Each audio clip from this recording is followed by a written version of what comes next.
Interface Video presents Fairfield Today.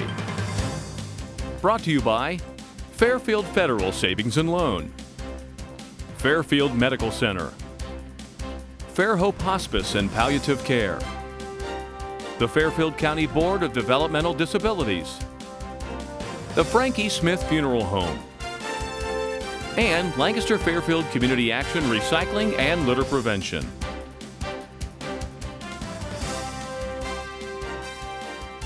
Welcome to Fairfield Today. It's our Tuesday show. We're glad you're with us, and we begin a new week of shows here, and we're excited about that. We're, of course, downtown in the lobby of Fairfield Federal, where we will remind you, we'll talk a little bit more about what Fairfield Federal does for the community in a little bit.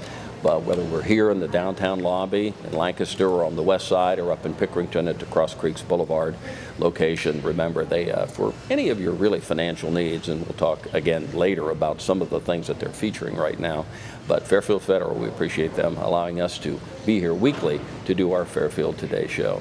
And we'll begin today with perhaps an institution here in Fairfield County. It's the Millersport Community Theater, and our guest is Julie Whetstone. And Julie, you are officially the director. I am. You have a title. I have a title, yes. So you're the director this year. I'm sure you didn't start out doing that. You've aspired and moved into that position. Give us with a name like Whetstone, we know there's a connection to Millersport there, but give us a little history about how you moved into this position. Well, I'm not sure if I want to go that far back, but it can't be that far back at your age. Yeah. Oh, yeah. Well, anyway, I actually graduated from Millersport and moved away. So you're a Laker. I am a Laker through and through. I coach volleyball there. Very good. And I moved away, went to Muskingum, Zane State, and came back in the 90s with my husband Jim, who graduated from Millersport as well. And our children have gone through Millersport as well. Our youngest one is still there. And we started participating in the Minstrels again after coming back. We both are involved in theater. We're in high school, music, in college as well. Sang with the Lancaster Chorale for a while here under Bob Trocchia. But we've been in the Minstrels since the early 90s, off and on. Somebody has been in. So I directed the second half along with Mark Severance. A well-known name there. Yes, Severance, yes, sure. Yep, absolutely. He directs the men's chorus down here. Absolutely. And he was the director for many, many years and needed a couple of years off, and so here I am. And that's oftentimes how it occurs. You know, you're the person around, you've been there in time, you've seen how it goes, and so it's your turn to take the mantle on and do this. Yes. So has it been, I'm sure it's been exciting being the director and really on your shoulders. Yeah, I mean, my first response when they asked me was, no, not doing that. And then as I thought about it more, and I had some people that I trusted that said, no, you need to do this. And I have been so blessed and so pleased to be a part of it because this is a great group. At first it was a little daunting because I have people in this choir that are professional musicians. I mean, they're educators or they're professional, they gig, whatever. And I perform, but I'm not a professional, so it's just been wonderful because they really have sort of taken me under their wing in a way, and yet at the same time I'm creating a really nice product. It's wonderful.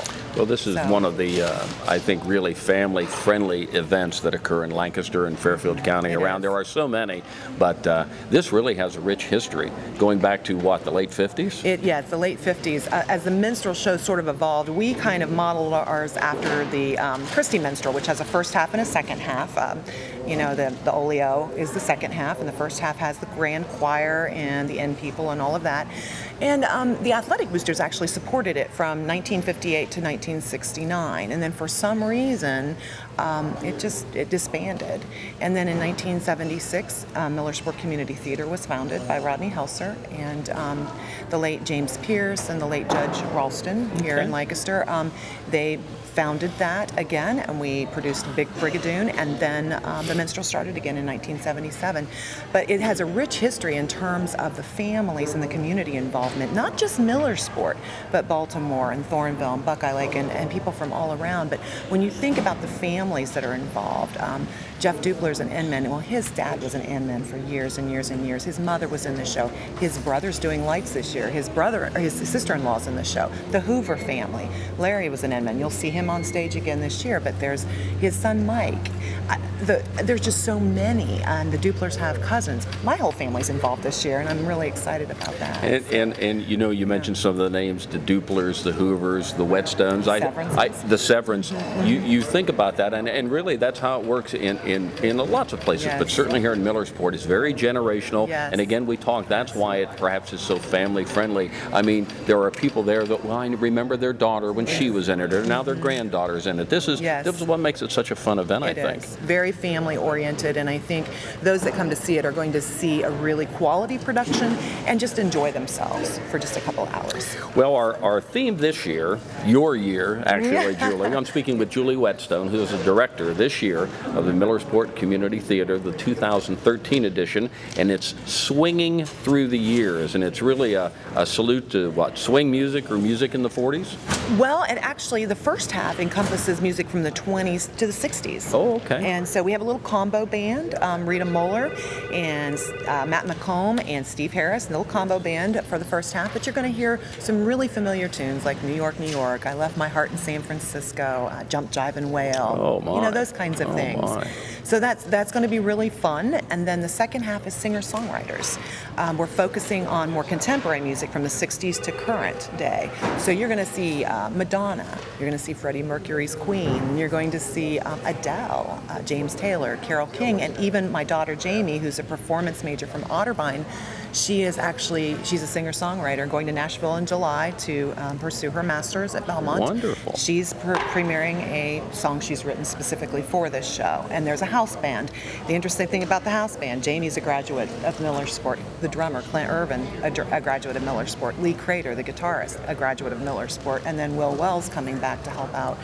Great band. So you're going to see some really nice pieces. And I think that speaks, I think, very highly of the musical productions and things they do at Millersport. Yes. I mean, what they introduce you to as a student there, what they give you the opportunity to do as a young person. I mean, that stuff, I mean, in your case and the ones you mentioned, this became a big part of their lives. It's a huge part. And like I said, it's just incredible for me to be able to just be a part of it and see how these people work together, how they come together and just create a quality piece of work. It's called Swinging Through the Years. It'll be March 1st and 2nd. Let's plug it appropriately here. 8 p.m., so it's coming up very quickly. Very fast. And you've been doing this, I think, since January you started, and so it's been a labor of love, I've no doubt. But we're getting there? We're getting there. We had a little meltdown last week, which we always have. Which is One not meltdown, uncommon. and not then uncommon. you know what? They came back in this last Sunday, and it was like, wow. So this next week, we start on Sunday. We have rehearsals virtually every night, and then we do the show on Friday and Saturday. Well, it's an exciting time. I mean, I know you packed the place. It's been a while since we were talking before we went on. It's been a while since I've been up there, but this is at the Millersport Elementary School. It is. Okay, and it's March 1st and 2nd at 8 p.m. Let me tell you can get tickets by calling 503-1365, or they're available at the door. And what's the cost just for the folks? $8. $8. It's What a a bargain. really nice bargain. It really is. And they're going to get a quality production. Now tell us a little bit about what the money it goes to. Again, many of you are products of the Millersport school system, the Millersport band, the choirs, the theater department there. What does this community theater's money go to? This theater's money, it goes obviously to perpetuate the organization, so we're able to produce these shows every year as well. But they are philanthropic also in giving scholarships for kids that are going into music or the art or visual arts even. So, and that depends upon the money each the money each year that is coming in. You just never know. But they're also producing helping to produce the community theater or the shows for the high school as well. So Steve Moeller there, he does a musical every year, and they're heavily involved in that, producing lights and getting things and just maybe even buying royalties for them. And sets and things like that. Yeah, sure. so they're constantly diving money back into the community, and it's a great little philanthropic thing. It perpetuates the arts, which I think is starting to kind of go down in the school systems. Well, I think with monies the way they are, it seems like the first things you see go many times are athletics. They'll say, yes. well, we can't afford busing, we've got to pay to play, but then the arts tend to suffer greatly, unfortunately. They do. Mm-hmm. Yeah. And you don't see even many music directors. My son is an educator at West Muskingum. He teaches vocal music there. He hardly has any kind of a budget. So you have to raise money to be able to purchase music because it's just not in the school budgets anymore. So we really need to focus on that. I think I heard a quote the other day, something about creation of art, and it said something like creating art is a prayer. And I really believe that is the case anytime you're creating art, and we need to perpetuate that in our youth. It's very important. So. It used to be that many small communities had, perhaps not minstrel shows, but they had community theaters. They had little gigs where they get people in there, whether it's Logan, whether it's Lancaster or whatever, smaller communities probably, and they featured that. But those have, for different reasons, gone by the wayside. Right. So I think it speaks so prominently and wonderfully for Millersport to, in the late 50s, be able to keep this going. And again, not that it hasn't changed format, because things move on, you evolve and you change. But to still be doing this at the high level that you do it there, I think that speaks again for the quality of people that perhaps Millersport turns out, but the quality of people who want to see this going. Exactly. Yeah. It really is incredible. I would encourage anyone to come out and we are on a par, I believe, with any production around, and you're just going to have some really good family entertainment. So it's swinging through the years. How'd you come up with that? Was that just a session where we get together and we'll come up with something? Yes, they typically do. They will come up with something like that. But we actually had Rick Brunetto's big band come out in November, and some of us did some pieces with him. So it was kind of on this. Now you're thinking about that. Yes. Now. Oh, that'd be a good way to. Yeah. But every year it's something different. Sure. So I mean, that's what keeps it fresh. That's what keeps it fun. The people come back. Well, last year I did a big band song. Exactly. Maybe this year I'll do just another something kind of different. number here. Yep. Sure. Yeah. March 1st and 2nd at 8 p.m. Tickets are available by calling 503-1365. It's at the Millersport Elementary School in the auditorium. Packed houses, I'm sure, both Usually shows. I mean, sells only out. 2 shows, so I mean, there isn't, have you ever thought about expanding that a little bit, or is that perhaps more than you want to bite off? Probably. I mean, we could go to 3 performances, and I Like a honestly matinee can't or tell you. You something, could probably do that.